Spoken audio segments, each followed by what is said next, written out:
All right, the Las Vegas Raiders started camp today. I mean, how exciting is it to have football back? Like, you are going to start seeing the Twitter machine. You're going to see Ashton Jeanty walking out to his first practice as a Raider. You're going to see a catch that a wide receiver made. You're going to see a lot of linemen hitting bags. Like, that's the kind of stuff, but it just feels so good to see your players wearing the pads, knowing that you're just a couple of weeks away from your first preseason game where you start to get to see the difference that this new coaching staff is already making in the depth of this team. Players that didn't look good with the previous coaching regime, some will look better. Others might lose their way. Like, it's just very interesting to see what this could possibly look like. Before we get into that, if you are new to this channel, my name's Craig. Me and my buddy Chris started this channel after our first one. We are Detroit Lions fans. We have another channel called Sports Talk Detroit.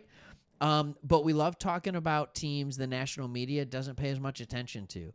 I feel like the Raiders have fallen into that as their franchise has fallen on harder times with the win-loss record and with the move to Vegas, if I can be completely honest. And we have a good history with Raiders fans here in Detroit, and especially with our basketball team and your football team. It's just been this really cool thing. But anyways, there was a couple of signings that were made here that I just want to talk about. And one of them is obvious, and one of them is interesting. I'm just gonna put it that way. One of them is very, very interesting to me. And the first one is the obvious one, and is that you have signed safety Jamal Adams. Now, Jamal Adams played for Pete Carroll, so this is a reunion, not with the Raiders, but with the coach. He played for Pete Carroll. He was selected as part of a trade in 2020 to acquire Jamal Adams from the Jets. He was a 6th overall pick. The 6th overall pick in 2017. And entered the league with a ton of promise. And he was a very good player. All right? He was a Pro Bowler. He was second-team All-Pro in 2018 before being named first-team All-Pro in 2019. All right? Then Adams and the Jets had a public feud. There was a contract dispute. All this stuff got nasty. You know what? Adams got critical. And then Carroll and the Seahawks acquired him in July of 2020. So let's talk about who this guy is. When you look at Jamal Adams, I'm going to give you a quick look at this. If you look down at the bottom of your screen by where it says my name, you see a guy who was remarkable for 2 years in 2018 and 2019. Then as the contract struggles started happening, and then he got traded. He played okay for the Seahawks for a couple of years. Not bad. Was off to a good start and then got hurt. Big time.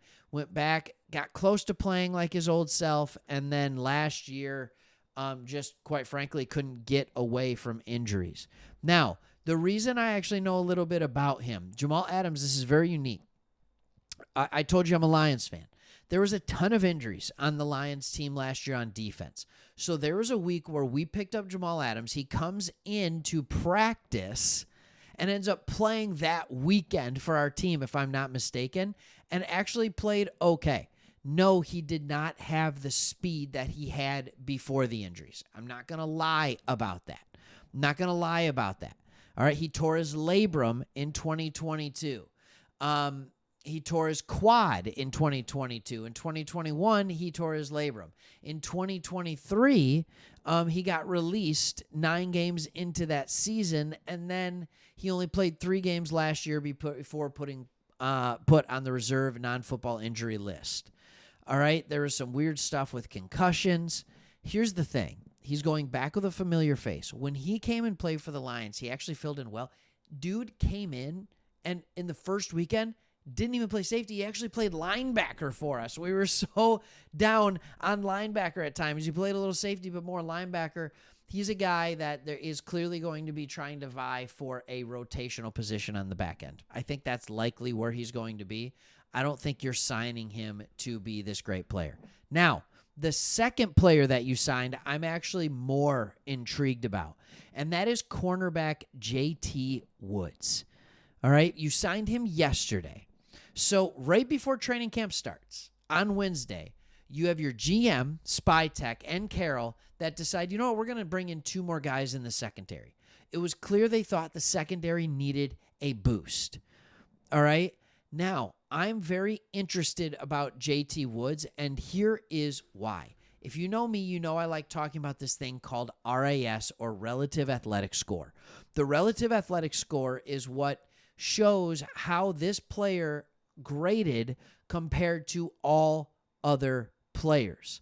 Now, he ended up testing as a safety, but has elite size, speed, and ended up playing corner, and it ends up showing you kind of the same exact profile that Pete Carroll has turned into stud corners his entire career. He has the 4.3 speed, not 4.4, 4.3 speed. He's 6'2" in height. That is a monster for a corner. 195 pounds. All right. And this is what he can be.